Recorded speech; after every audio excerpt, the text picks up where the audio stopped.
continuing work in these systems, collaborating with several different entities. Some of the ones that were mentioned earlier by David and working at eWeb, we're also exploring those options as well. And I'm going to shift next and introduce Alyssa Peter, who's going to be working about talking about some of her project that she's working on at PSU related to Odell Lake specifically. So, Alyssa, I can advance your slides. Just let me know. All right, thanks, Dan.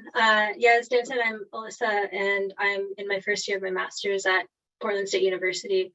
And I'm working with DEQ on this project to identify stressors in Odell Lake using the Causal Analysis Diagnosis Decision Information System, which is CADIS for short. Next slide. So Odell Lake is in the Cascade Range in Deschutes National Forest, and it's primarily used recreationally. There's like fishing and camping. There's also a resort on the shorelines. Next slide, please. So Odell's been experiencing increasing symptoms of eutrophication. Every summer it has these blooms of cyanobacteria, and the aim of my project is to identify the factors that are contributing to those. Next slide, please. So I'll be using CADIS to do that. CADIS was developed by the US EPA, and it's based on the stressor identification process, which is a defined process that involves evaluating causal relationships for identifying stressors causing a biological impairment. So CADIS is based on this process, and it uses it in a more integrated manner and contains additional tools to help with causal analysis. I'll be using this system to investigate bottom-up effects like nutrient enrichment and top-down effects like food web dynamics in Lake Odell. Next slide, please. And just quickly to wrap up, this work will support creation of a watershed-based plan for Odell Lake. It'll provide, the first of those 9 required elements in watershed-based plans, the identification of causes and sources of pollution. Yeah, thank you very much. Cool. Thanks, Alyssa. And also, just to mention that one of the interesting things about doing a watershed-based plan, it's somewhat an alternative to a TMDL. A little bit more streamlined, but getting one in place also opens up a new funds that could be passed through from DEQ through the 319 pass-through grants for work within the basin. So that's one of our ideas to get this moving forward within Odell. Great. Thanks, Dan and Alyssa. And our last speaker is myself, so I will take it from here. And you want me to take time? Laura, it probably doesn't really matter. Sure, if you want to. Yeah, so this kind of dovetails nicely into my work, which I will be presenting on. It started in 2019, and I'm wrapping this up hopefully this year for publication, is looking at the influences of lake food web and watershed factors on and fixing cyanobacteria in mountain lakes such as Odell Lake, actually. So I always hate this. Within a mountain range, there's a lot of potential primary drivers that are at play, and I'm very curious to look at watershed, lake, and food web factors. And in terms of watershed factors, 2 that I think are potential primaries would be topography and vegetation, shown here in green boxes. Topography being because the slopes of the basins have been shown to be well correlated with nutrient runoff. Greater nitrogen runoff in particular has been shown with really steep basins. And then topography will obviously influence the vegetation in the context of elevation, obviously, and vegetation in turn will influence the type and the amount of nutrient runoff into the lake itself. And then at the lake level, you have the issue of thermal stratification, which we're all well familiar with. And this is important as we're dealing with changes with climate change, and this is occurring at a faster rate in mountain systems. And then finally, at the food web level, we have the issue of fish stocking, which can both impact internal nutrient cycling, in particular with phosphorus, as well as alter the food web system, such as changing the composition and biomass of zooplankton grazers.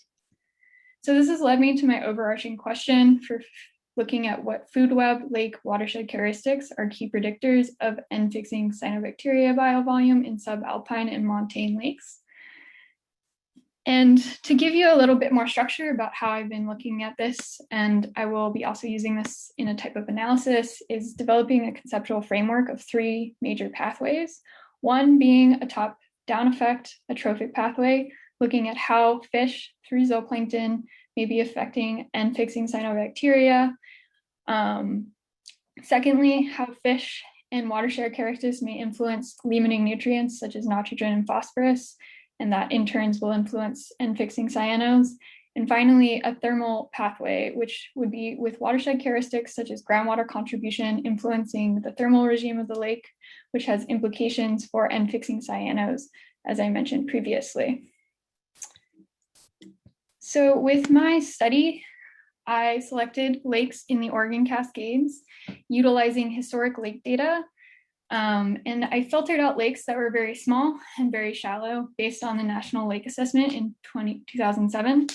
And after selecting out those lakes, I conducted what's called a binary regression tree to select lakes across a gradient of total P, elevation as a somewhat proxy of temperature, and fish stocking. In all, 29 lakes were selected, and these lakes were then sampled through a field survey, including the beautiful Lost Lake overlooking Mount Hood.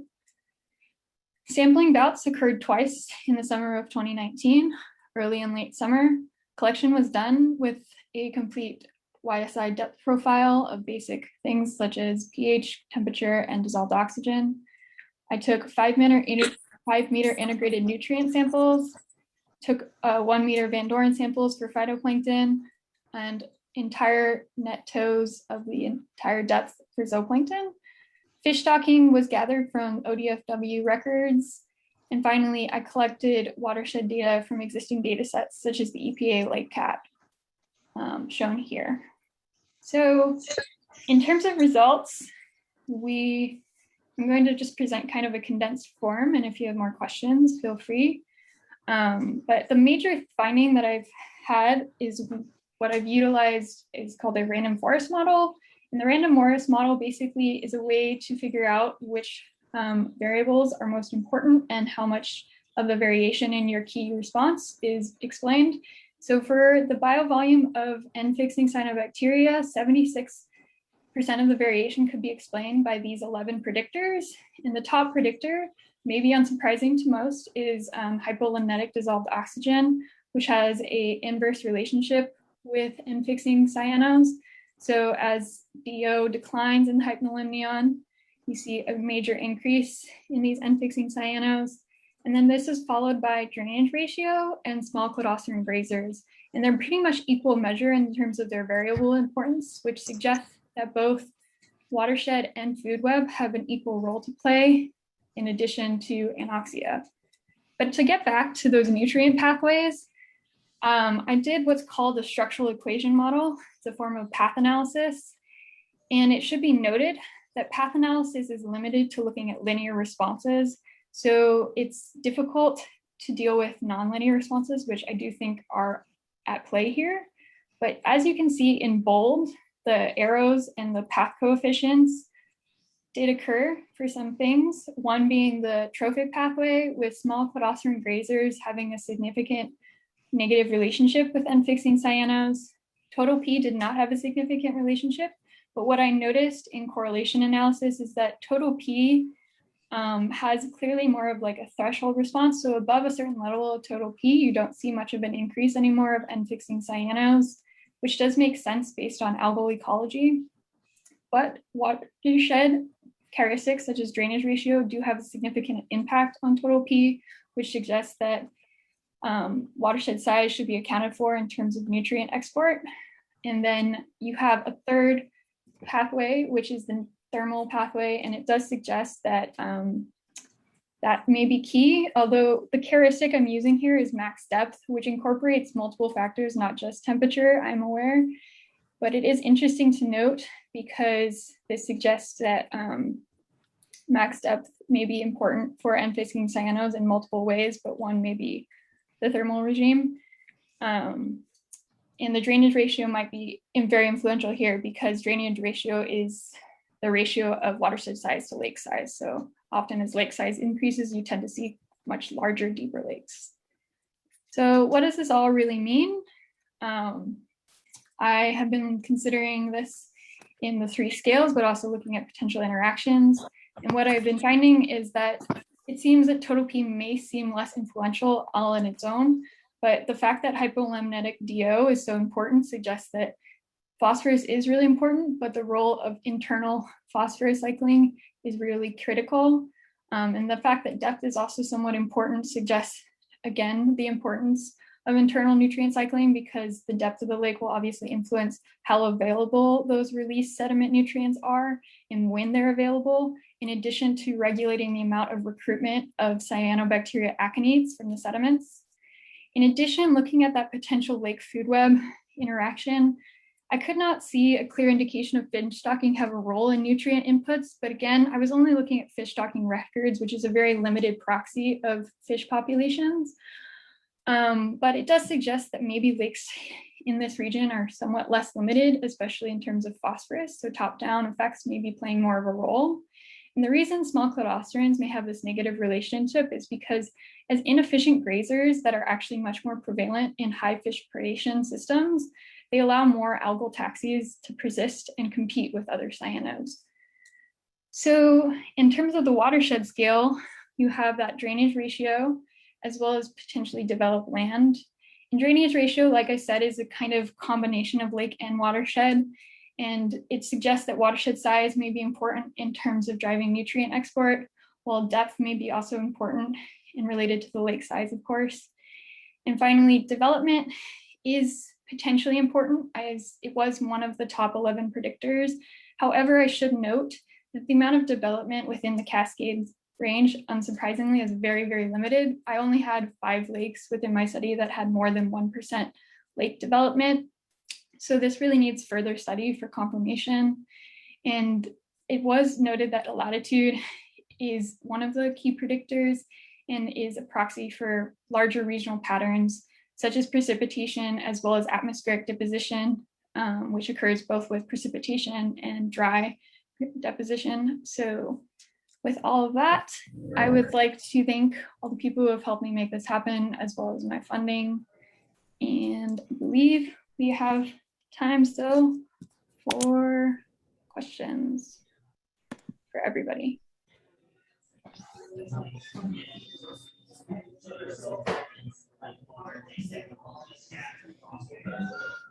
Laura, I have a question for you. Yeah. I'm wondering if you can explain sort of the limnology. Is it like the cause versus effect of the nitrogen fixtures versus hypolimnetic DO? I mean, is it what's the cause versus effect in terms of what's driving that relationship?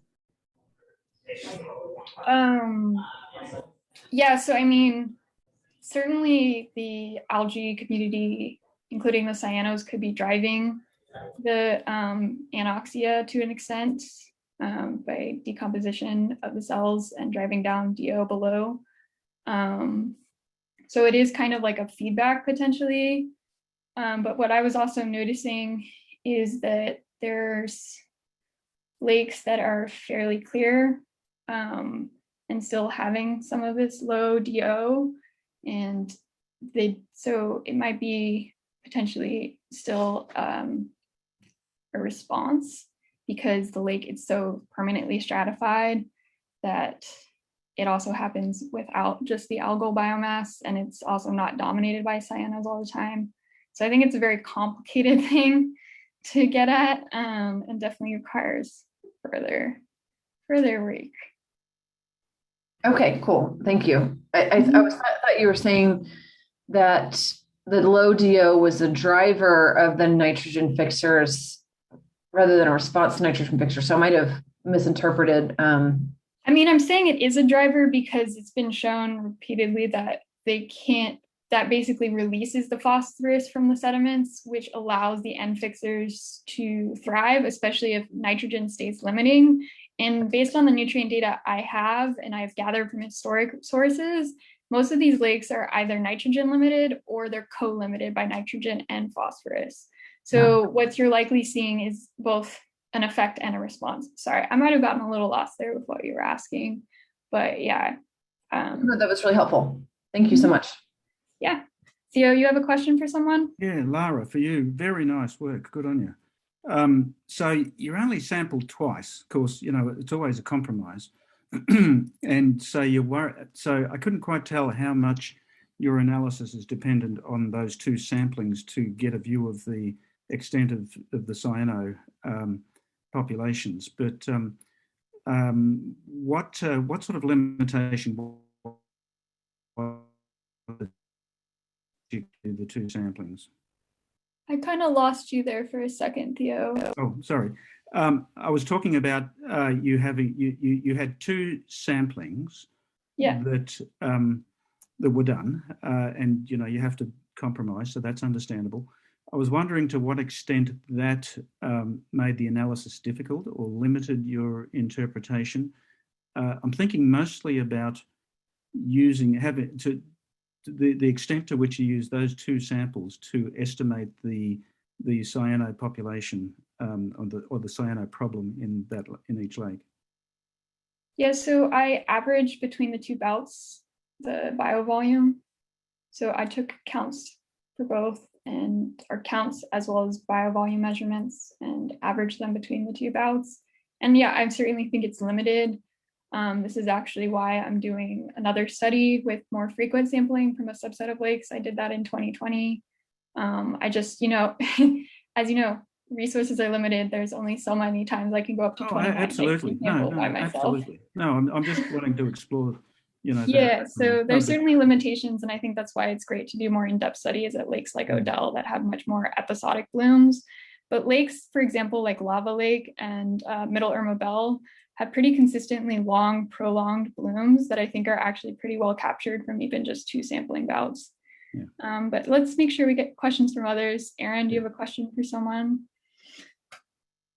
I think Amalia was before me. Sure, Amalia? Amalia, excuse me. Hi. Yeah, no worries. First, just a comment on that last line of questioning, Lara, is that we were concerned about that with the National Lakes Assessment, and we did a signal to noise test for me to confirm that using single samples over the summer would be relatively representative of the cyanobacteria conditions in the lakes over the years. And so if you're interested in learning more about that, you can reach out and it may be helpful for you. I'm not sure. But I actually had a question for David Donahue about the data that you were showing from the two different reservoirs. It looked like you had some cyanobacteria data going back in the 90s and then some more contemporary data. But I noticed that those were on a log scale. And so I was wondering if you've done kind of a pooled comparison of means between those two eras of data, because while on that figure they looked quite near each other, I wondered if with the log transformation that might be making those bars look a little closer to each other than they are in actuality. No, I think that's a good point. And I should have mentioned too that was on log scale, because yeah, there is some differences there. And, you know, we tend to find, you know, some of those highest concentrations too, you know, can be certainly more of a wind driven event. But, you know, the 90s data was collected by our water quality lab supervisor, who went out every month and collected a single sample at a single point from 1 meter depth. And so it's not totally apples to apples. I think too, you know, especially in the microscopy ID enumeration world, it seems like there's can be a whole lot of variability between the labs. So, you know, I think it's a good point, but drawing too much between that 90s data and our more recent data, I think has been challenging, because we do approach sampling differently than was done in the 90s. But point well taken. I explored plotting that data differently, but as you can tell, you have a y-axis issue pretty quickly. Yeah, it's really challenging, but thanks and great points. And we struggle with the same thing with 2 periods of satellite data from 2 different sensors. There are some differences between them, but how real those differences are is hard to know when you were using 2 different cameras to capture that information. And it did help us, because one of the questions we've had are the compositions changing. So it was a nice reference point for us that even back in the 90s, Dolichospermum was a player in both reservoir systems. Yeah, thanks so much. Yeah. All right, Aaron? Yeah, this is for anybody that's interested in the question for the researchers. I think the running hypothesis coming into the 2021 season was, okay, we've got, additional nutrients coming into these systems. We had the perfect storm of hot weather to go along with it. And yet we really didn't see kind of the severe HABs that we were hypothesizing might come to fruition in 2021. I'm just wondering sort of what some of the alternative ideas might be in the face of that. Is it just this change in equilibrium of the nutrient concentrations, and maybe the severe heat was a detriment to the bloom formation? Any thoughts on what might explain the lack of a strong HAB season last year? I have one thought, because I was actually talking to some collaborators here out east about it, is potentially we had somewhat of a dry early summer/spring, and a lot of blooms can somewhat often be tied to also like those final late spring, early summer rainfall events. Like they've shown that actually pretty well in Lake Champlain. So I wonder if that's something that's going on. Touched on the smoke cover issue potentially as well on the east side, potentially inhibiting light input earlier. And the smoke, maybe there's some carryover and turbidity coming in, or carbon. I wonder about some potential allelopathic type of influences from like maybe the carbon sequestering, the complicated DOC complexing essential minerals. It's a good question. I think we've also thought about the spring storm event as well. And, that early, even though we've got a lot more light early on, and it does get the riverine main stem benthic communities going, we seem to be lacking those big spring flushing events in April and May. And that could certainly be a component for the nutrients. Mm-hmm. Well, I think we are ready to move on to the next session. I'm going to be taking over from Lara for running the session. So I think up next we have Meghna Babar-Stevens from OSU. Meghna, are you on? Are you able to share your screen? I'm hoping Meghna's on.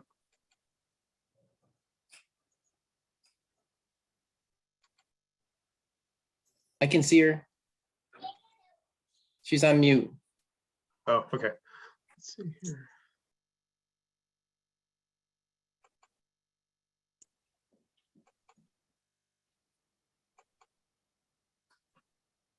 Well, I guess we'll.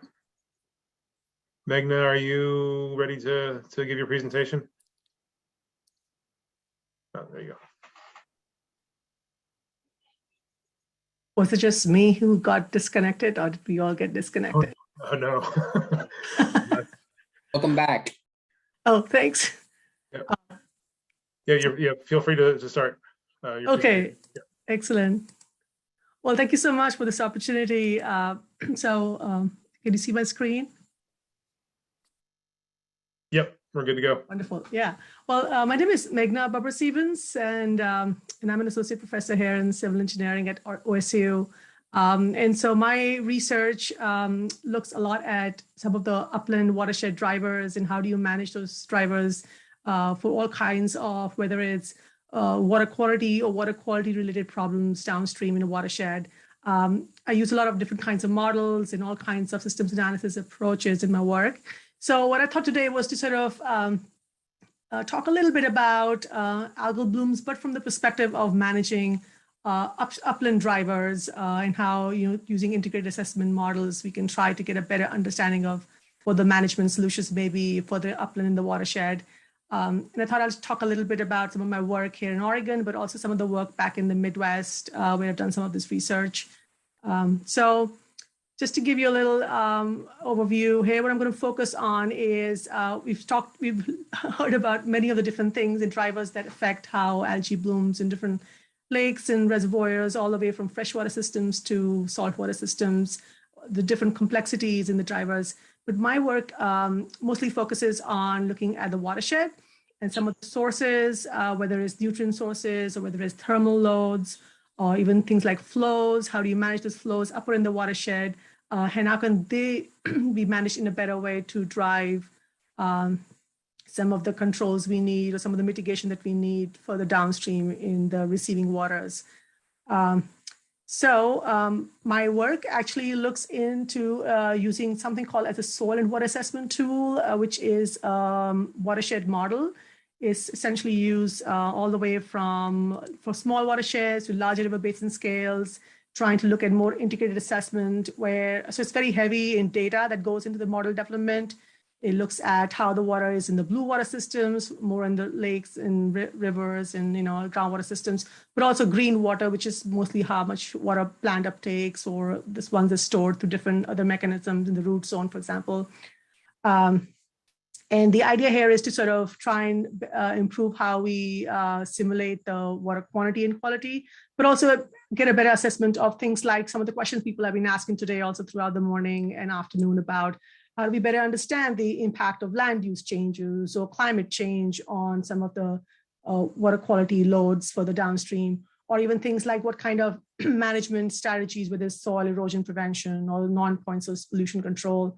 So those kinds of questions is what I try to work a lot on in my research. And the idea here is if you have worked with the SWOT model before, in summary, if you haven't, what you can really do is you have a wide range of data sets that go into development of the model, and you can sort of simulate different kinds of land management practices, agricultural as well as other kinds of practices. And then look at what are the effects of those, both climate and land conditions, as well as management practices, the anthropogenic drivers on a small unit of land, which is also called as the hydrologic response unit in a SWOT model.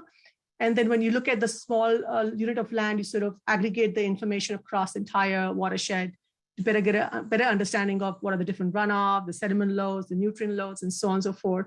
So this is really important because, like as we've all discussed in the morning, it's not just about solutions in the reservoir itself that can help to better mitigate some of the algal dynamics during the summer or other times of the year, but also how can you better manage things upstream? And this can sort of get to that point of figuring out those scenarios of what the upland solutions may be.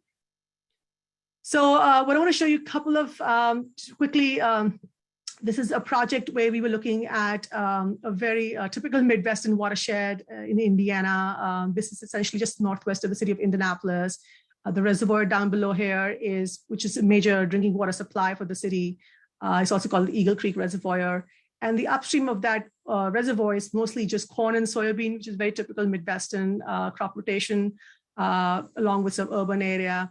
And what we were trying to figure out is a wide range of different management practices, which include wetlands, if we had to restore some of the wetlands up in the stream, or if we had to use other kinds of conservation practices that that IST and USD supports, like strip cropping or grass waterways or filter strips.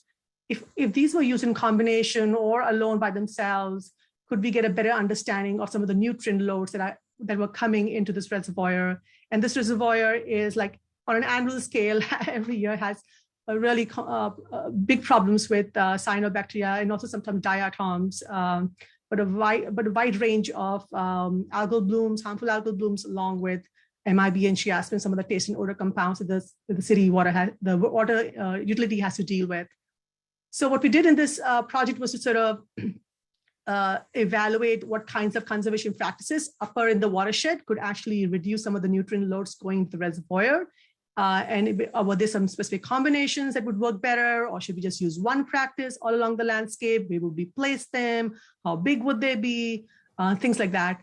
And so towards that effort, we actually developed the SWOT watershed model for this watershed. And then we also use something called as a genetic algorithm, which is essentially an optimization technique that you can use to do a cost-benefit analysis and develop a wide range of scenarios of your design alternatives or solutions for the watershed.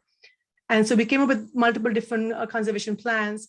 And just to give you a quick summary, what we learned in this project was that if you just use, for example, one type of conservation practice, we noticed that the wetlands were the most effective in reducing nitrates in this specific region compared to other practices. But if you used a combination of these practices, you could get a much better effective reduction in nitrates. For example, a combination of practice for various different land tenures, we found that you could get up to at least 32% of higher reduction in nitrate loads versus if you just use wetlands. So the summary of the insight from this project was that you don't have to necessarily use just one practice and use it everywhere. If you use a combination of practice, find the strategic locations where they work the best together, then you can get a much better bang for the buck. Going in terms of nutrient management.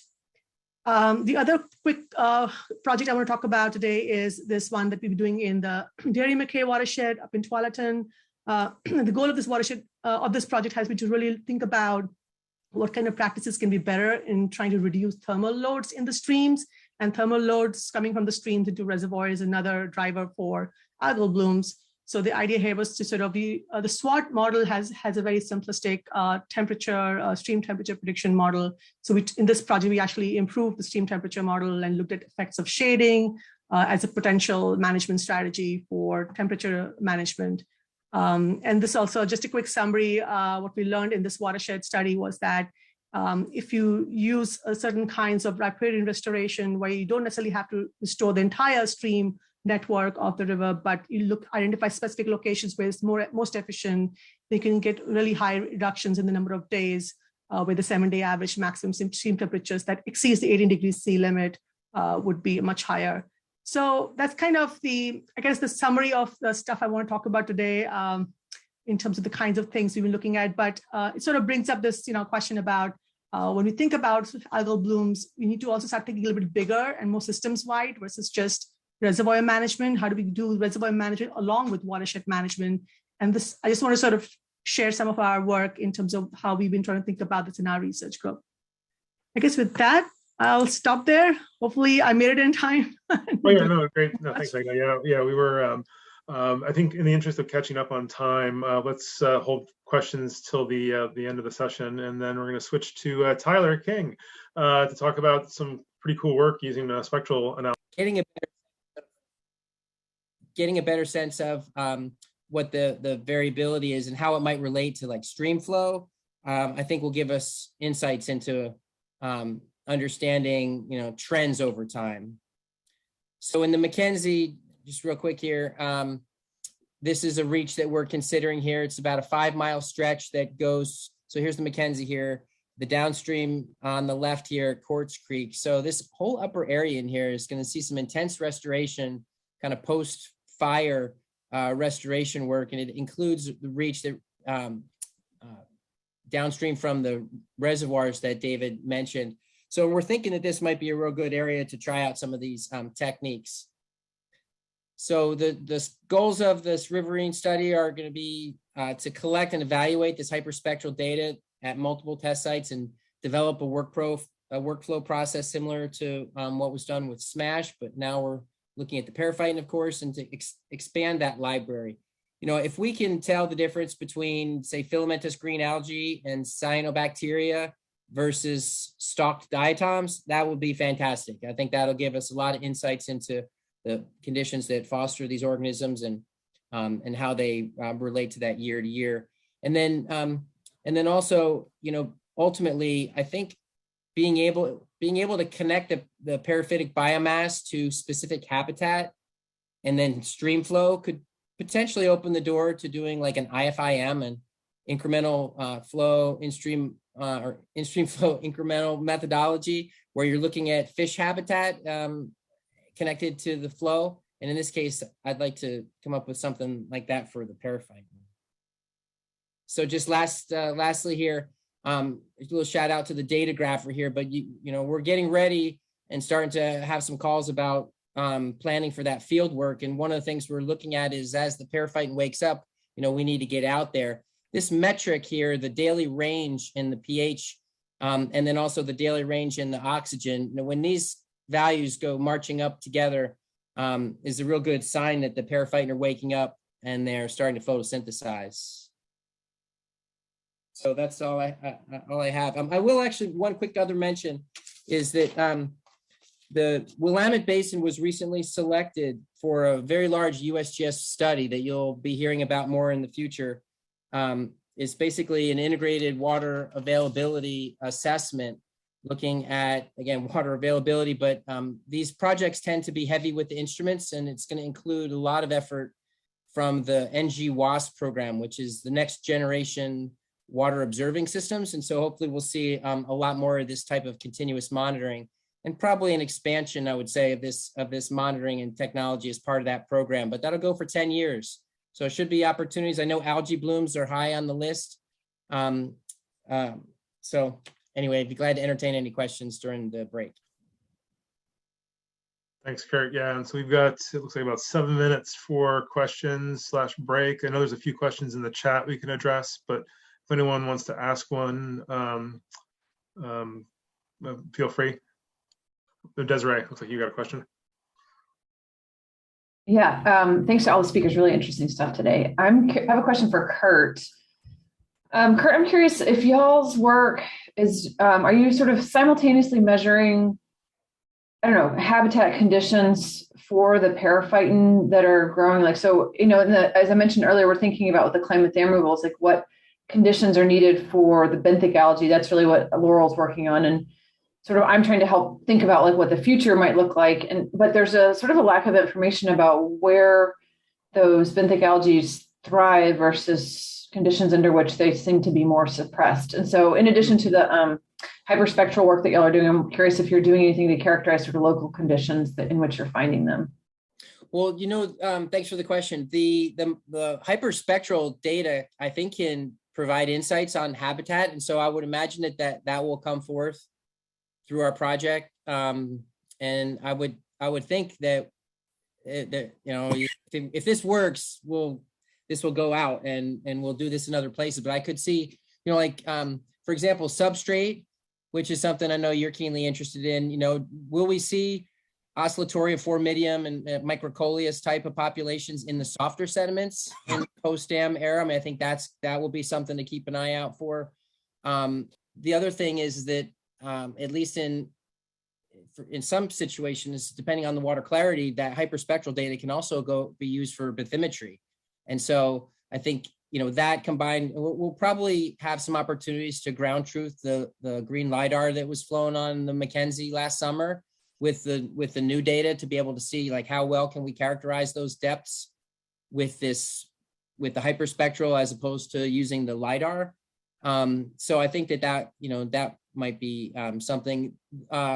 Maybe one other quick mention is that looking at the effect of water depth on our ability to measure the reflectance is something that we're going to look at as well. And basically, you know, we're looking at the rocks under the water, we're looking at the rocks out of the water, and we did that last summer, but now this year, I think we're going to do some gradations and, you know, go to a boat ramp and get rocks in successively deeper water to see, you know, what those kinds of signals and because the water is a critical part of the signal. In the Upper Klamath Lake, the Aphanizomend, of course, was very strong, but we also had a very strong water signal, even from the location where that sample was taken. And then you've seen the bloom at Upper Klamath Lake. There's a lot of water.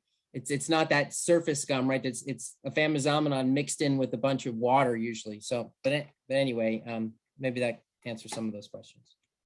Thank you. Megan, looks like you have a question. Yeah, this is also a question for Kurt.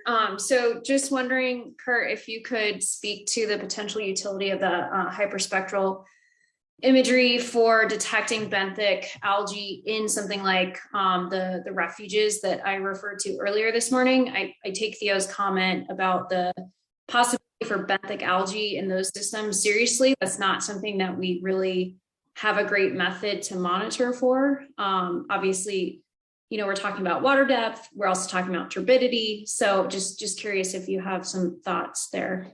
Yeah, for sure. So I think this will be an excellent tool to be able to, especially if we can decipher just filamentous green algae.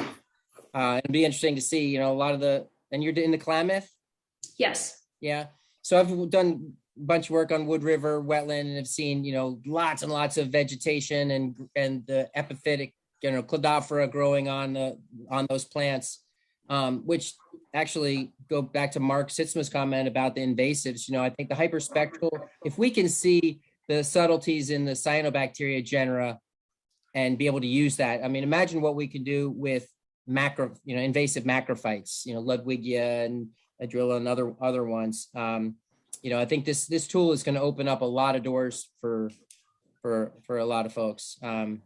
But yeah, I would definitely say that this will be a great tool for you, Megan. Great, thank you. Megan, did you want to ask the question you posed in the chat as well?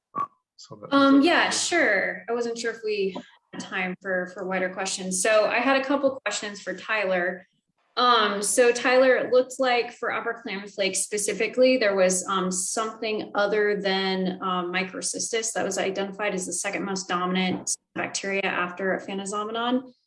And just, given what I know about the system and the most recent, most comprehensive information we have about cyanopopulation structure in the lake, that was surprising to me. So it wasn't clear to me if maybe this tool is really great at identifying the most dominant. And then, once you get farther down in dominance, I guess, it's not quite as accurate, but just wondering if you have thoughts on what was going on there. Yeah, for sure. And we share the same concerns, right? This has to be at least somewhat ecologically grounded, right? And so one of the things that we really looked at hard was how do we ascribe a certainty or an uncertainty with these estimates? And so didn't have time to go into this, but we also produce estimates of goodness of fit of that SMASH approach. And what we can see is that where we've identified AFA as the dominant taxa in that pixel, that the uncertainty is quite low. And then as soon as you look at other taxa, the uncertainty increases. So we're looking at, all right, where do we put that threshold? Where do we say, we don't really know after this point? So that to me is, we're dependent on an optical property, which, if you mix 3 different types of algae, you could also look substantially like, microcystis. So that's where we're trying to deal with that uncertainty by communicating that, this, we think that this is the dominant taxa in this pixel, and we're sure of it, RMSE of greater than some threshold. So I think you're right. It's entirely possible for this approach to misidentify, and we're trying to communicate when that's likely to happen in the product. Yeah, and in Upper Klamath Lake, it's, I suppose, a somewhat unique situation in that AFA, by and large, is a monoculture in that lake. Obviously, microcystis is present. There's other species present, or other taxa, I should say. But microcystis being the second most dominant, its biomass is several orders of magnitude less than AFA. So even though we call it the second most dominant, it's it pales in comparison biomass wise to AFA. I have another question for Tyler, but Kurt, I see your hand raised. Well, I was going to mention that maybe we can continue the conversation at the end. We need to move on to the next talks, but yeah. Okay, sounds good. Yeah, sounds great. So let's resume with Kim Halsey from Oregon State University. He's going to be talking about monitoring cyanobacteria and microcystin via volatile organic compounds. Kim, I see your screen. Feel free to take it away.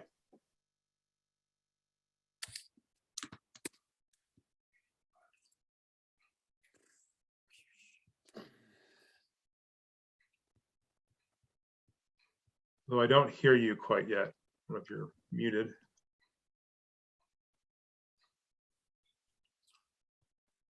Okay. All right. Can you hear me now? I can hear you. Your screen. Oh, there we go. Looks great. Okay. Sorry about that. All right. So yeah, thanks for having me talk about this project that we've been working on for about 3 or 4 years now. And the idea is to use volatile organic compounds, which I'll call VOCs, to monitor cyanobacteria and toxin accumulation. So what are these VOCs? These are low molecular weight trace gases that are produced by all cells or through light interactions with organic matter.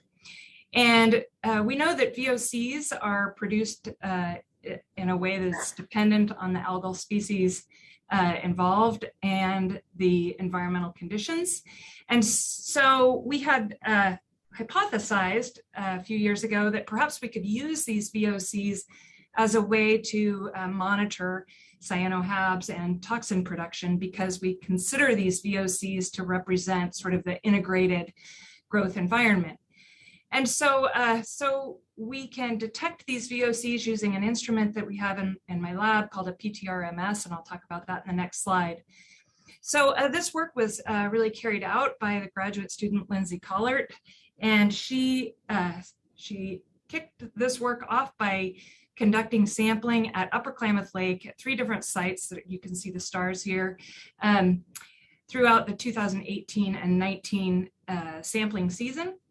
And she, besides collecting for VOCs, she also measured microcystin concentrations, as well as a collection of what we called either high cost variables. So these are parameters that we considered to be more expensive, be a little bit more time consuming from a measurement perspective, things like POC, PON, chloride, bromide, and ammonium concentrations.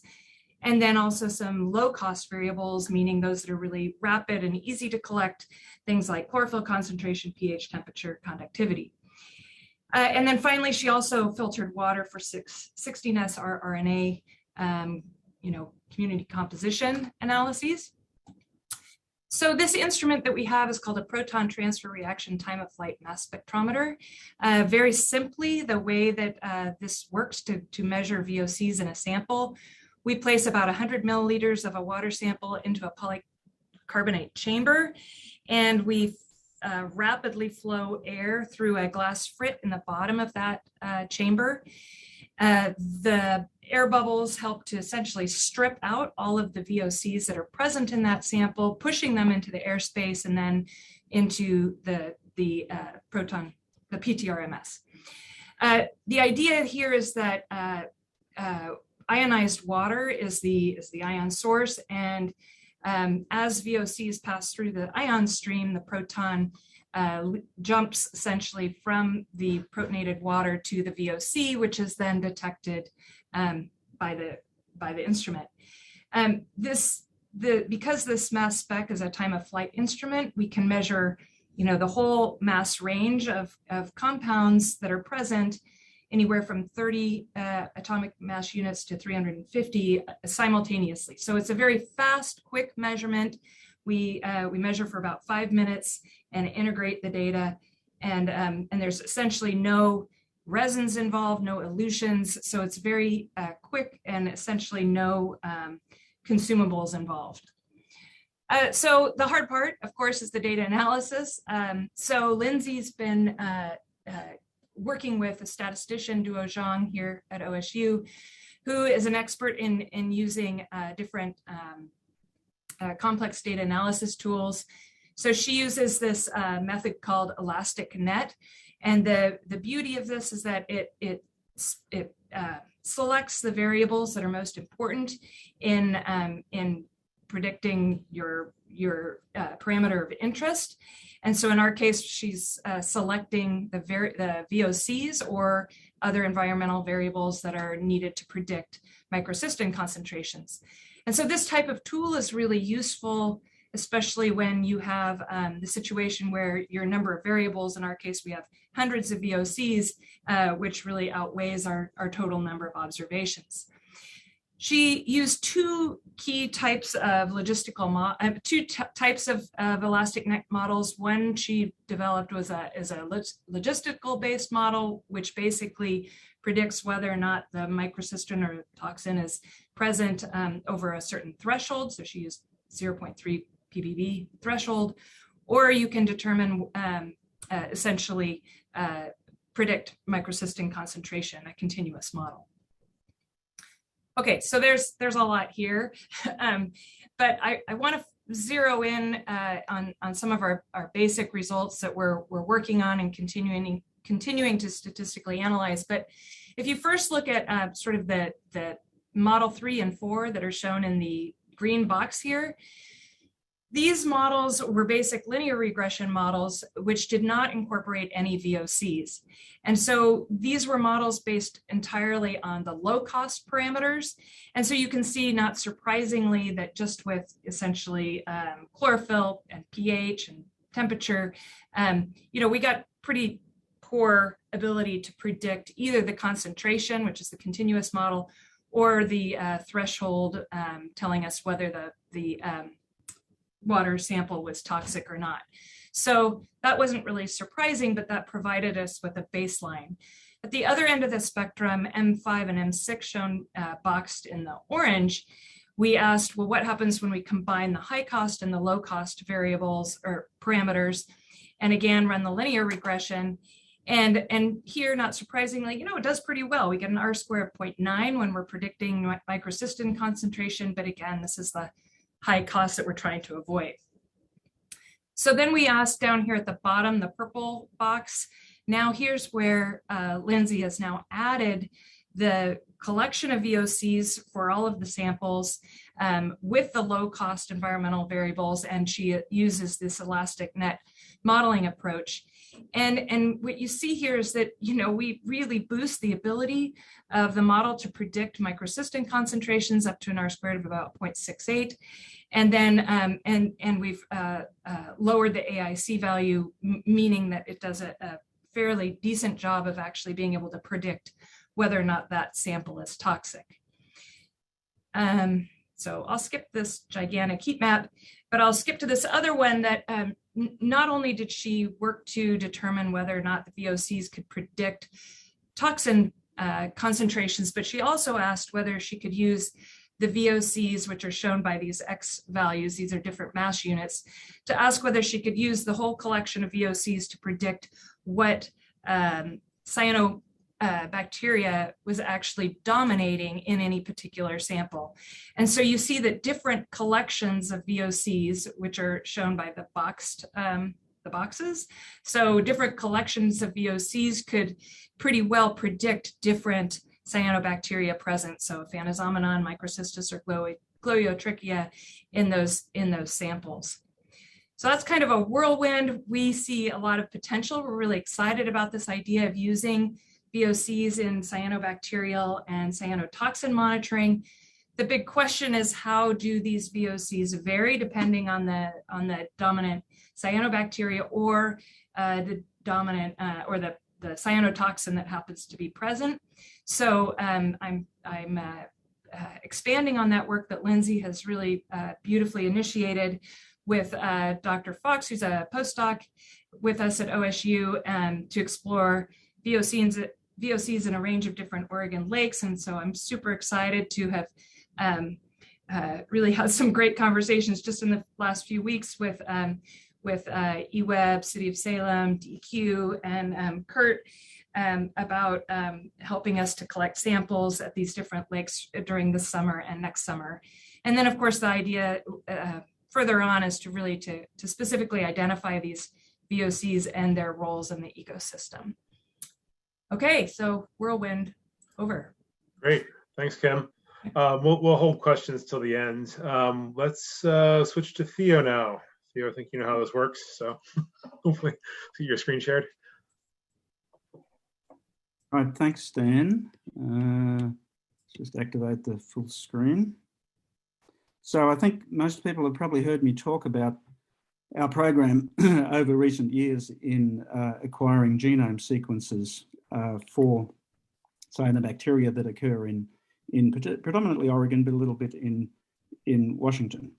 But here I want to talk about our recent results. So what you see here on the left is an illustration that from sampling, a lot of it's our sampling too, including quite a bit of sampling from Scandinavia, which is mentioned at the top, from a lot of work in Finland from the Savonen lab. So from particularly those two areas of sampling active blooms, what you end up with is a lot of samples from this green area in this phylogenetic tree. So this is a phylogenetic, or actually a phylogenomic tree, with the pink area is the Microcystis outgroup, and the rest of these are all genome sequences from Nostocales, of which Aphanizomend, Dolichospermum, and Anabaena are a member, as are Globiatrichia and Cylindrospermopsis and Raphidiopsis and plenty of others, Odularia. But it's very interesting that when you're sampling active planktonic blooms, we've come up with a lot of samples that are in this green area that are members of this so-called ADA clade, which is the term that we've coined, from the fact that these are populated with strains that are either Anabaena or Dolichospermum or Aphanizomend. And we've shown that actually this will probably end up being a genus. It'll probably end up being, again, called Anabaena, unfortunately for everybody. But amongst all of these strains, we see that many of them are non-toxic. But from Oregon and Washington, there are also cylindro producers, this Syn plus, Toxin producers, Syn plus from Detroit Lake Reservoir, Toxin producer from Anderson Lake in Washington, and microcystin producers from Oregon. And these are, amongst the non-toxics, the Aphanizomend and Dolichospermum, and each of those toxin producers are a different strain of Dolichospermum. And those occurrences are listed here. The microcystin producers, sorry, I'm trying to use the pointer, but it keeps advancing. The microcystin producers are from Odell Lake and Lake Billy Chinook, and from Juniper's Reservoir, as well as Detroit Reservoir. And this work we've published in the papers that are at the bottom there. But I think we'll end up seeing that this ADA clade, so Dolichospermum, Aphanizomend, and including actually the benthic Anabaenas, are really common and often important toxin producers, and perhaps particularly abundant in temperate regions. Now, interpreting the genome sequences, or some of them that we've developed, we became aware that the microcystin producer in Detroit Lake, which is this blue one here, Dolichospermum det73, had really interesting microcystin producing genes, from which we, by comparison with work from Finland, we thought that this was probably a producer of an unusual congener.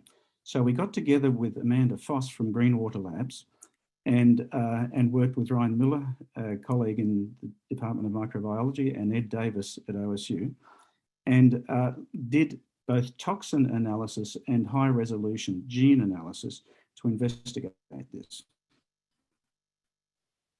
And what indeed we did see in Detroit Reservoir, the microcystin congener that's produced, or the predominant microcystin congener, is an uncommon DHA7 MC microcystin with a homotyrosine arginine in the two positions, the so-called X and Y positions, that I can use the pointer here. This is the X position. This is often leucine for LR, and this is the Z position for the R for arginine. So in this case, in Detroit Reservoir, we observed the production of the homotyrosine arginine variant. And at the same time, at the top, the DHA in the position 7 of the cyclic microcystin ring, there was an absence of a methyl group, so it's DHA instead of methyl DHA.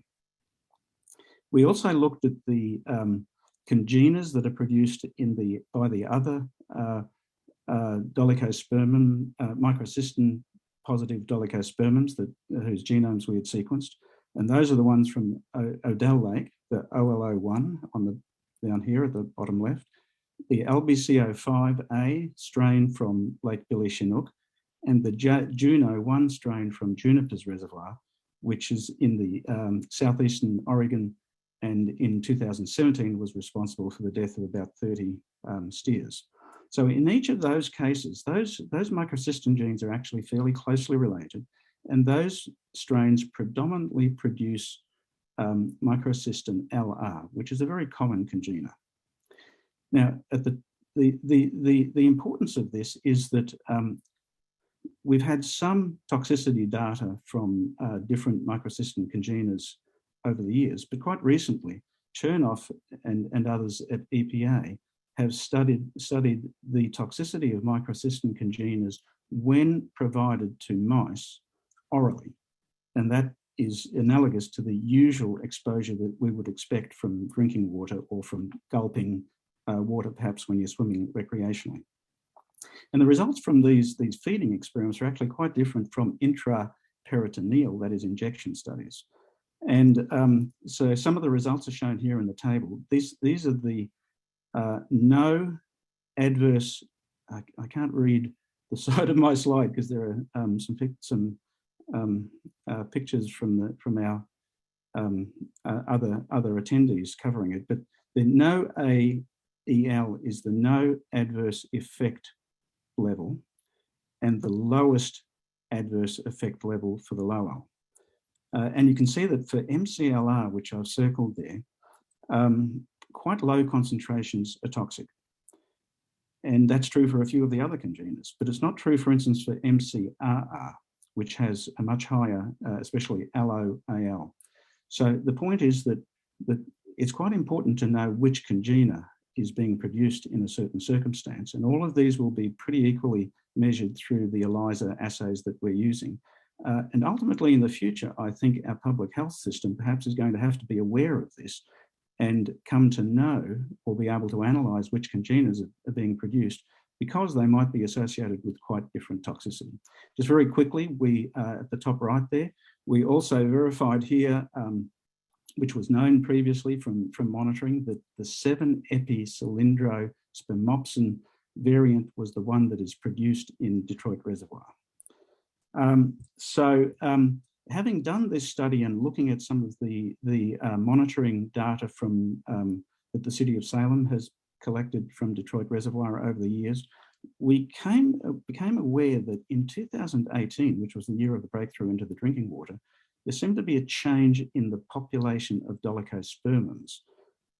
If we follow here the orange and the blue, these represent the producers of cylindrospermopsin, and that's the Det69 strain, and the producer of microcystin, the Det73. And it seems that there was a shift in 2018 where the microcystin producer became relatively more important. Now, in the last 2 years, there's been very little activity, and we've heard about that about the last year. So getting together with Brandon Hilbrandt at the City of Salem, and Kurt Carpenter and Norm from USGS and Norm Buckler from the Army Corps, we're going to analyse these data to see if we can, to document this change, this quite important change, and to see if we can understand what sort of characteristics occurred that then drive this change. And just very briefly to finish, two other genomes that we've recently sequenced, which both turn out to be non-toxigenic, that is, they don't have any of the cyanotoxin genes, are Warrenachinia from Weiser Lake in Washington. Warrenachinia is this odd-looking guy where the cells are on stalks and they're all on the surface of the colony.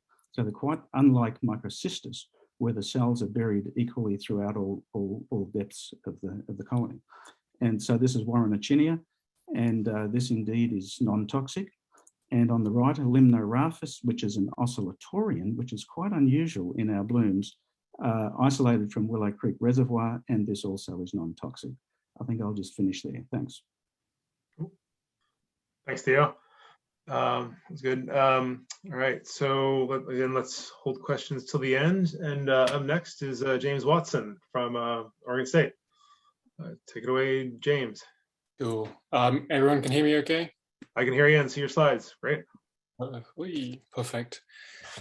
Theo, that's cool. I'm just pausing a little bit. I'm trying to think about this. That's really, really cool stuff. I think what I'm going to show probably goes in the complete opposite direction in terms of the level of detail that you've been examining in terms of harmful algal blooms in our region. The motivation for the work that I'm showing you actually comes from a few conversations with Kurt Carpenter. And we were just spitballing ideas, and I think he sent me this or something, a figure similar to this, and this is from the National Phenology Network Spring Leaf Index, and this is actually just from a couple of days ago. It just shows you like our country greening as spring occurs, and we got thinking, well, wouldn't it be cool to do something similar, but for freshwater systems greening as they do with algae growing in them? And then we started thinking about, well, okay, could we provide maybe seasonal forecasts of when harmful algal blooms seasons are going to start in lakes around the country? And we started thinking about like how might the harmful algal bloom seasons change with climate change, and indeed might there be a scenario in the far future, 2050, 2100, say, where you might actually have endless summers of harmful algal blooms. So these are kind of the pie in the sky crazy ideas that we were just spitballing, and I decided to have a crack at it. Around that time, I was also reading this paper by Meyer, and it's got Blake's on there. It uses cyan to make forecasts at a regional scale of harmful algal blooms. And so briefly, this method is the goal here is to identify sort of the consistent weather conditions that enable harmful algal blooms at specific places, say throughout the US. So you follow that train of thought here. There are, in our lakes, there are cyanobacteria, and we can maybe estimate the concentration of cyanobacteria from the cyan, and then the goal is to predict those estimates of concentrations of cyanobacteria from simply the weather.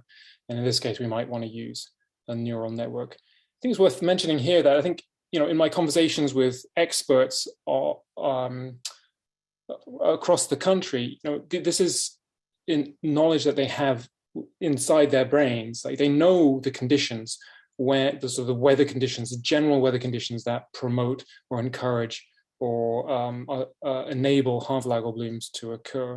And so in a way, this is a very simplistic analysis. And the value is in just going to scale. The idea is that we can construct a national scale model that has all this cyan data and then all this weather data across the US and create these rules of thumb for everyone, every lake in the US.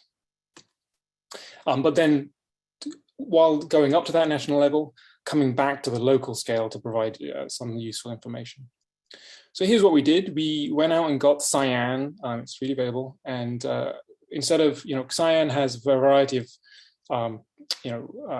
metrics you can use. They have cyano indices, you have cells per milliliter, but you can convert that into a bloom, no bloom index. So it just becomes a binary classification problem. This is, say, the cyano index from cyan in November 2021. And this is it in June 2021. So it has a really nice sort of already you're starting to see the sort of spring greening in action in the data. And here are some stats for the N that we're dealing with. Now we're going up to really large numbers, so 300,000 observations, because we're going up to this national level.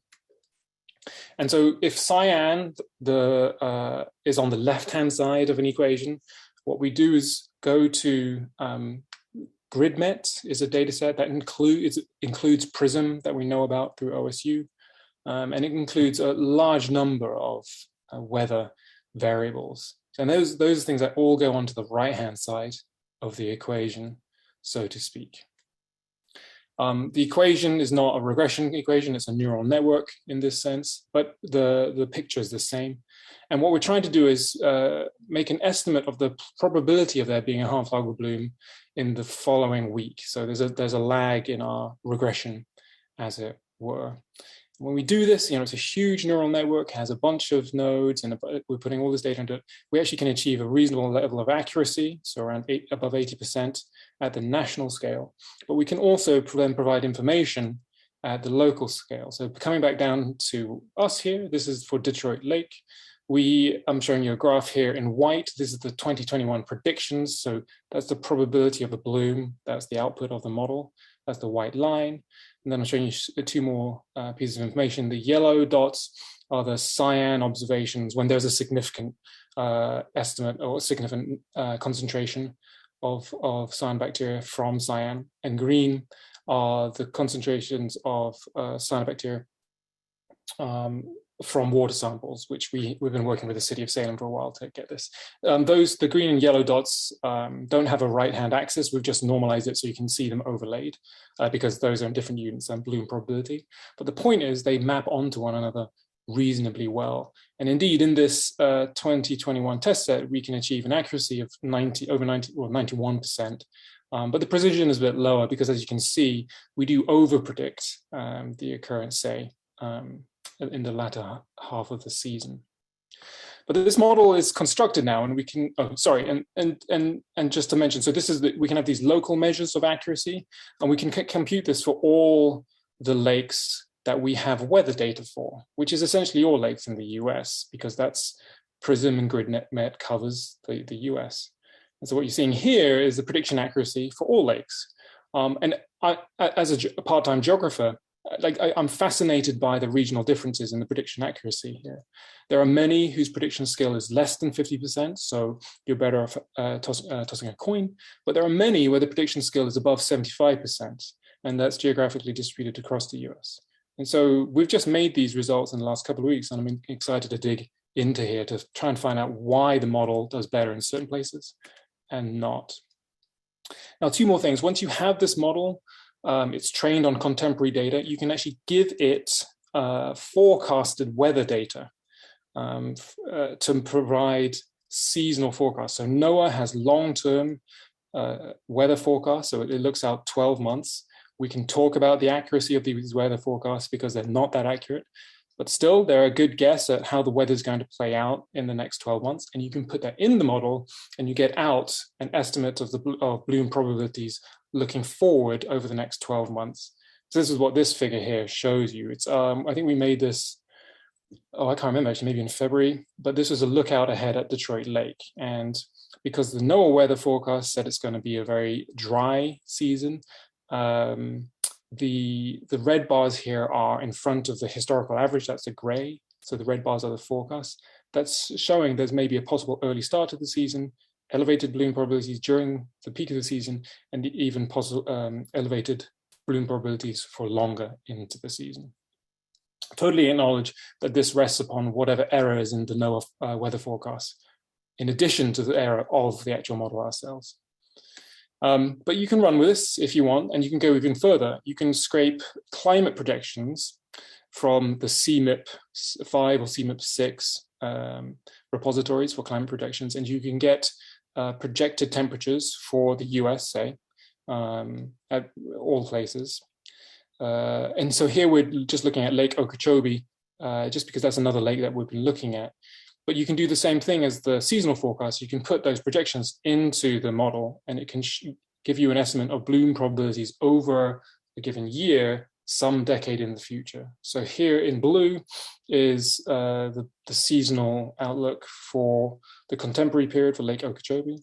And then in purple is the outlook in 2050. And essentially, if you draw a threshold of some bloom probability, say 25%, you can demarcate what you might think of as a bloom season. But and then in the future, you can look to where that season is going to start and end in the future. And for Lake Okeechobee, the length of the season essentially doubles, and you're actually depending upon the climate change scenario and where your bloom threshold is, this is getting to the point where you have this endless summer. Every week, every month, there's a chance of there being a harmful algal bloom in 2050. So coming back to this figure, we're getting there. We're developing these national scale models that can inform local, provide information locally, but it's also give it a tool that we can start exploring this sort of spring greening in our lakes at a national scale. The work that I've shown you has been done predominantly by John Woodall, and these are some of the groups that we've been working with. Thank you, everyone, so much. Great, thanks, James. That was really interesting. Again, we'll hold questions to the end. We have one more presentation to go from Kaylee Clausen. Kaylee, I think if you're on, if you can share your screen, and we'll take it. We'll commence with the last presentation.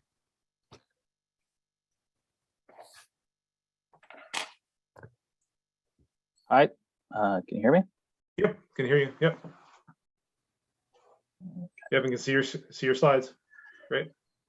I'm Kaylee Clausen. I work at the Oregon VEQ laboratory in Hillsboro, and we've been working on our qPCR data to, I guess, coincide with our toxin data that we've been collecting for the past 3 years or so. And just as far as a caveat before I kind of get started with this, we do have a rigorous review process. So I have the blurb down there as far as this is provisional, and all of our, I think this was already mentioned that our results are published on our web-based database as soon as they are reviewed. So the qPCR data for the drinking water stuff, now that it's been reviewed, is available on there now. So you can get all these data. Soon. Okay. As far as in summary, I'm going to go over our two main projects, one which is our innovation project based in Detroit Lake and North Fork Reservoir, and our drinking water project. Main differences is just there's a location, but our innovation project, we used a cyber-based assay, which is a single tigret assay. It's pretty high sensitivity. It's inexpensive to run, but it is labor intense. And you can design primers for it pretty easily and alter your results adjust your results pretty easily.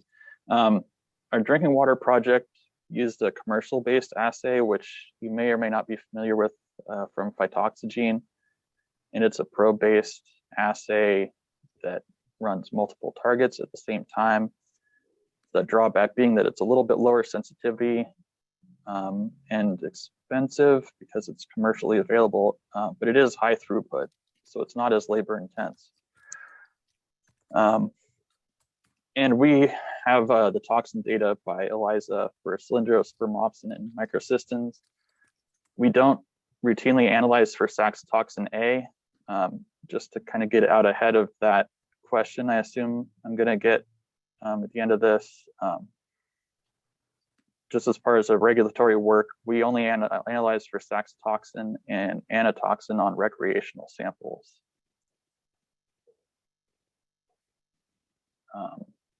And also the drinking water project also analyzes for just a total cyanobacteria using the 16S rRNA subunit.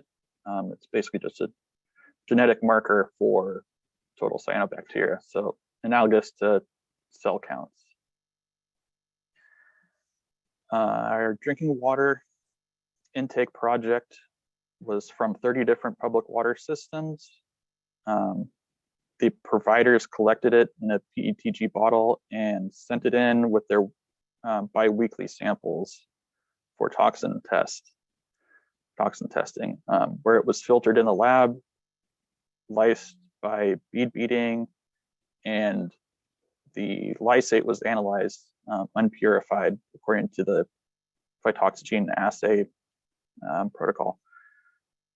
The innovation project was weekly samples from Detroit Lake and North Fork Reservoir. North Fork Reservoir is close to us in the Portland area and also not really a historical source of blooms, so we wanted to use it as a kind of a control site to see what background levels are.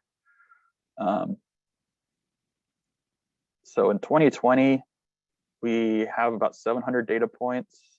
That includes QC, so duplicates and blanks, field duplicates for 4 different toxins. And in 2021, we almost doubled that with 1,200 because we had a lot more field duplicates as well as field filters. They were also collected in PETG bottles to be filtered in the lab. And we have field filtered samples that were collected by the city of Salem and Clackamas water providers and sent in as well to see if results vary from that or not. They were lysed by bead beating the same way, and the lysate was purified using a DNA and RNA purification kit with spin columns from Zymo. We also had filters that were collected and sent to the EPA Office of Research and Development for analysis as well. And they've performed sequencing analysis on those. As far as the water providers and the frequency of detections, every sample that we got detected had amplification of cyanobacteria genes. So they were present in everything. The river sample, basically, so you kind of expect that. And about 43% had amplifications for Cylindrospermopsin synthetase and 10%, 11% for MCY for microcystin synthetase, and the highest one, the most frequent one, was saxitoxin A synthetase, so 48%. I have the table on the left with the locations and the number of detections for those samples. MCYE this year was really not present in anything. The toxin data for these are really not that interesting because we had such a low year. They're very low in detection level. And as far as the numbers of genes detected per sample, 6 locations had 0. 8 had only one toxin gene detected. 12 had 2, and 4 locations had all 3 toxin genes detected throughout 2021. As far as the seasonal variation, the 16S, so the total cyanobacteria, this is for every sample for the location by the week.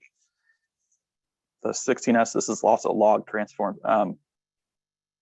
The 16S was pretty stable throughout the year. Cylindrospermopsin started out being relatively high. You can kind of see that with the Detroit samples, we'll see later, and had kind of a rise later on, whereas MCYE for the microcystins didn't show up early in the year, but came through late in August. And saxitoxin A gene copies were pretty much present the entire year at low levels. For Detroit Lake, the toxin amounts were very low this year, essentially non-detect. The reporting limit for the ELISA method is 0.1 microgram per liter. And the blue line is the toxin concentration throughout the season.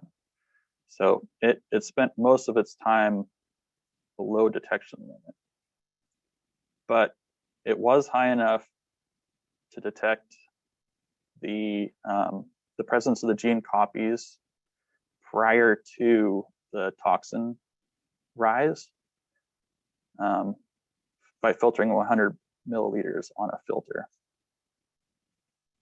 And this never got above 0.3, so it's you know, very sensitive. It'd be nice to have data from a high toxin bloom, but you know, it's lucky that we don't have that. But we do have data from Lake Billy Chinook from last year, where there was a bloom later, and the toxin gene counts for MCYA is in blue, and the toxin itself, total microsystems by ELISA, is in orange. You see it again. There's a rise in gene counts prior to the rise in toxins, about a week. And the copies of genes stays around, whereas the copies whereas the toxin drops. So they're not produced. They seem to produce it, and then they're around the rest of the year. But it's probably not a good idea for that to be used as like a direct relationship. One of the problems that we've been having with this is representative samples in the environment, like in the Willamette River this year. On the left, there's quite a bit of clumpiness of microcystis. It's kind of hard to say if you're going to get a good representative sample of that, right? Before 2021, we were using the guidance from our collaborators at EPA Office of Research and Development, which uses glass vacuum filter apparatus, which is not high throughput, hard to clean, but is pretty good. But since we were having a lot higher throughput, we need to figure out a way to process samples faster. So part of that field filter trial was to use two different kinds: the Steravex filter cartridge, which is a ready-to-use filter. It's about $5 to $10 depending on your contract, and it's single use and it's kind of hard to process. The other one is a Swinlock filter holder filter cartridge. There's several other one of these available that uses a 25 millimeter filter, and they are easy to reuse and just a small initial investment to get them used, and they're fully autoclavable. You can use a syringe filter to process these with.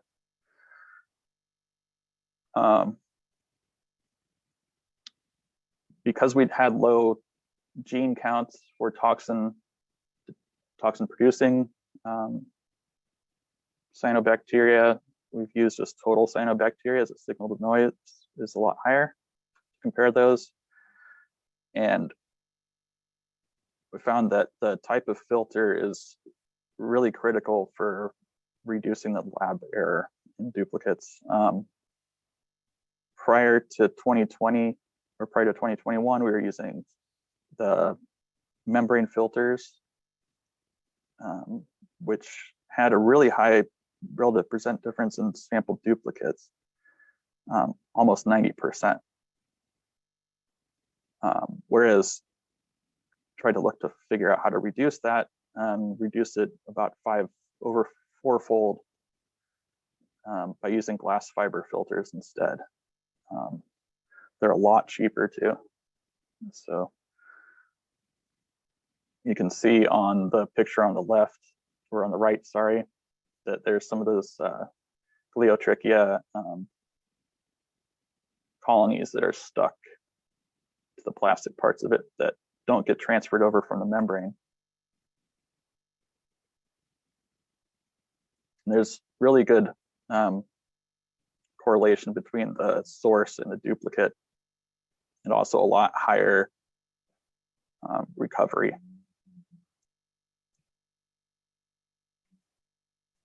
So our future work, so we're still going through final review of our results for 2020 and 2021 for the innovation project. There's a lot of samples to process and QA/QC to go through. And then we've got to process and analyze the interlaboratory qPCR results for the same samples, field duplicates between labs. And I think we're partly having a wish list this year, since we might not be doing as much sampling this year. Looking for more material for a spike standard. All right, thanks. Great, thanks, Kaylee. So I think that concludes the talks. We have some time for Q&A, but maybe Theo, do you want to have any concluding remarks for the conference? Then maybe we could continue on if folks want to ask more questions, if folks want to stick around. I don't know. Don't think there's much to say. I think just thanks everybody. I think it's been a really good day. We've got obviously quite a bit happening in the state, and I encourage people to build on connections that you might see that could develop in your research from amongst the group of people that are here. Yeah, thanks everybody. Great. Cool. Thanks. Yeah, and like I said, we could stick around maybe for another 10 minutes or so for any follow-up questions from the speakers, if that would fit with the time frame, Theo. I know people have things to do. No hurry. Yeah. Dinner time's after 5 o'clock, so that's true. We can take time. I do have a meeting at 4:30, but that's fine. Great. Tyler, you have a question? Yeah, hi. Thanks, everybody. That was a great round of talks. My question is for James. I'm curious, how do you go from pixel-based estimates of cyanobacteria cell density to a water body-wide estimate or classification of a bloom or a no bloom? How did you tackle that? Was it like any pixel above a certain threshold or a certain percent of total area? What was your approach? Yeah, so first off, we're still figuring it out, but yeah, it's a coarse graining. So you can take an average, a spatial average, that sort of misses a couple of things. You can take a max at a late, but essentially that's, sorry, it's a bit of an echo, but that's essentially the challenge. One of the first challenges, where how do you aggregate that information, cyan, or even the weather? You can think we have to do the same at the weather. Like you go, what's the average weather at a big lake? We're still exploring different ways. You can even include higher moments. So you look at the variation in values across pixels, either on the cyan side or on the weather side, and start modeling those too. So I think not a concrete answer because the work isn't complete yet, but you're identifying one of the main computational steps, and I think there are a variety of strategies for dealing with it. Yeah, great, thanks. Well done. Meghna, you have a question? Yeah, just to follow up, actually. James, there is you must have heard about the national water model that's coming out, the National Water Center, looking at more of the national scale estimates of stream flows in the river networks across the country. And I was wondering, in the neural network right now, you have a bunch of different weather-related parameters, but there could be additional predictors related to stream flows and other kinds of drivers that could also feed into your neural network. And maybe if there's other kinds of national scale efforts going on, maybe some ways to connect the national cyano prediction model with the other national scale models that are there. What an awesome idea. Yeah. So never underestimate my naivety. I don't know about that national water model. Please send me a link and let's. Yeah. We're long due a chat like that. I'd love to chat about that. And but you're spot on. Yeah, like including not just weather but water quantities as well into the model would be very useful. And I think I've often thought of also. We talked around with the idea of connectivity as well. That which lakes are upstream of others. So actually including the connectivity between water bodies, either as sort of dummy variables. This lake is upstream of that lake, or this lake is not connected to that lake at all. Could be useful too. Sure. Yeah. Let's talk. Yeah, and also like groundwater surface water interactions could also play a role. Yeah, we should. I think this is great what you're doing in the national level, but I think there could be some things we could build on. Okay. Thank you for that insight. I just shared the link, by the way, on the chat message on the National Water Model.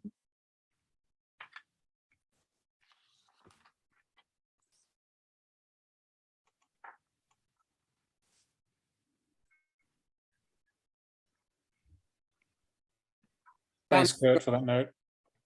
If there's not another question, I would have a question for Dave Donoghue. Dave, you mentioned that you, in your monitoring, phytoplankton monitoring, you came across some new taxa. Just looking at, can't remember what they were, but I had them written down. You there, Dave? Yeah. I was wondering, if, so this has come up in looking at the data for Detroit, which goes back over a long period of time. And the phytoplankton analyses aren't always done the same. And so the question is, when there's a change, like an appearance of a new taxon, is it could be, for instance, a real thing. It potentially could be that there's been a switch to a new provider and those people are interpreting things differently, or the same providers over time have changed their interpretation, which, you know, happens. You could, things could be improved. You learn about something. Is there something real that you saw, or could some of those other effects potentially be a bit present and might be a bit misleading?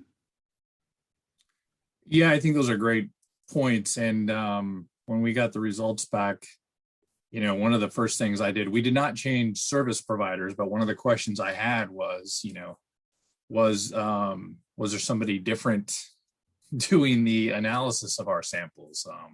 Were they interpreting something slightly different than a previous analyst? So those are very good questions.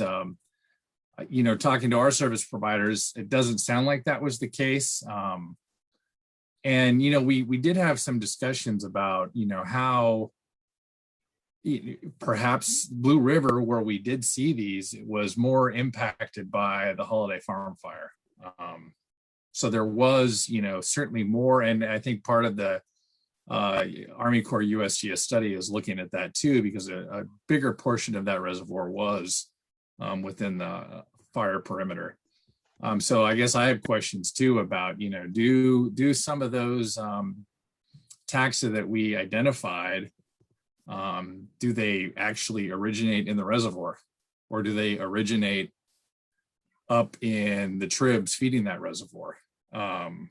And there was some discussion about that possibility as well. But yeah, I think this year I think will help me kind of resolve that. You know, if we see it again this year, we did take quite a bit of, we do have kind of an inventory of images too that I can share.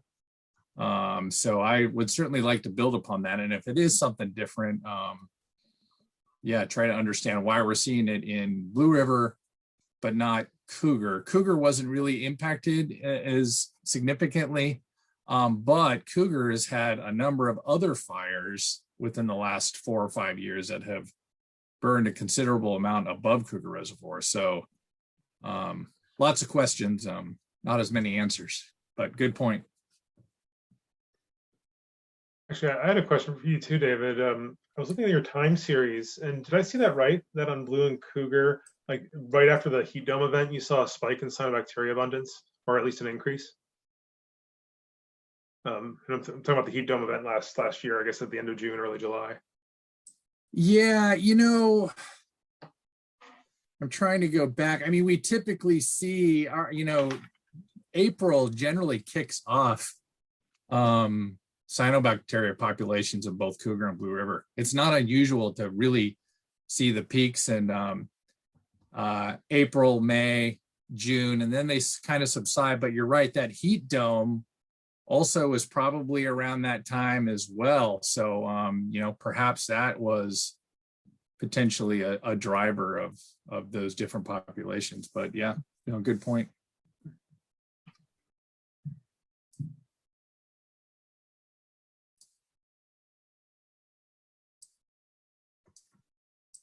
Real quick, going back to the satellite data from Upper Klamath Lake, one of the fascinating things about that was that, of course, Upper Klamath Lake is all, you know, mostly a Aphanizomend. But if you look at the different genera that were identified, around the margin, there was higher abundance of oscillatoria, which is a benthic cyano that you do find along the shoreline. And so, I think there's some details in the satellite data that we could, make use of in that way. And I guess the other thing that made me think about that was in Owasco Lake, in one of the New York Finger Lakes, we could also see microcystis along the shore pretty strongly, kind of wind blown. And so I see this tool as being something that will be able to identify, those surface scums that blow ashore that cause the recreational issues. So there's one place in particular when it came into a recreational zone in kind of the northwest part of the lake there. So I think that's another benefit from using this remote sense data.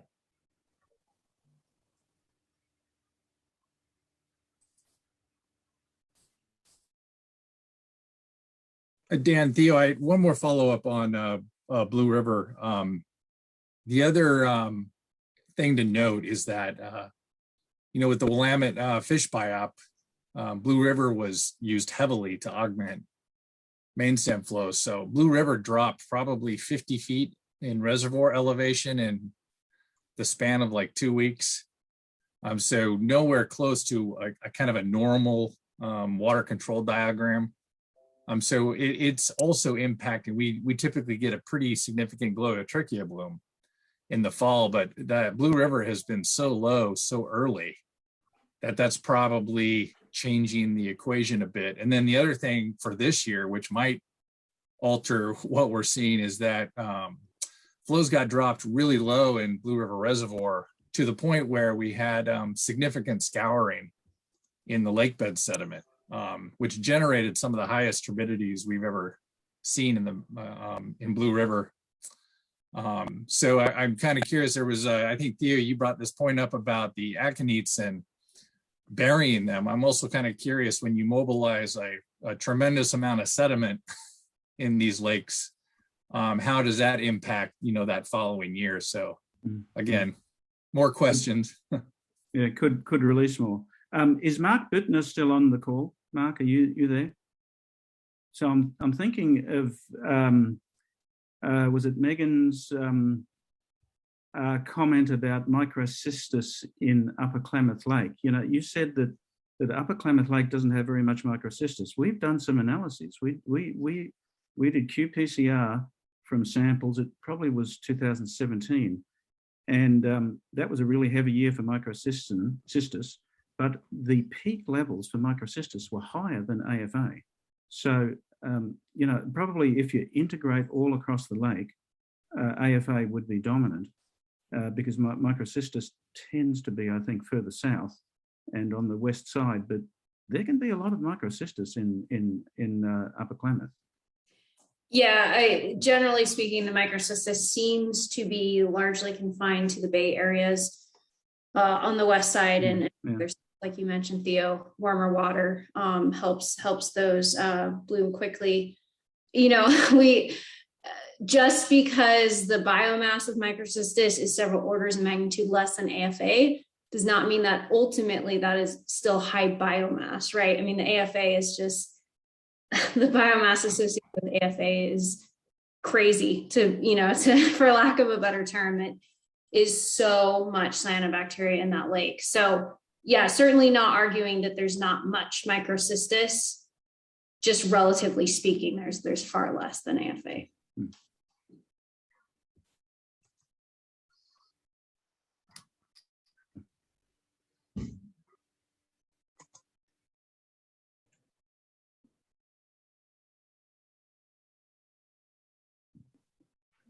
Well, we are 10 minutes past. I guess we can wrap up unless there's other questions or comments for the speakers for the day.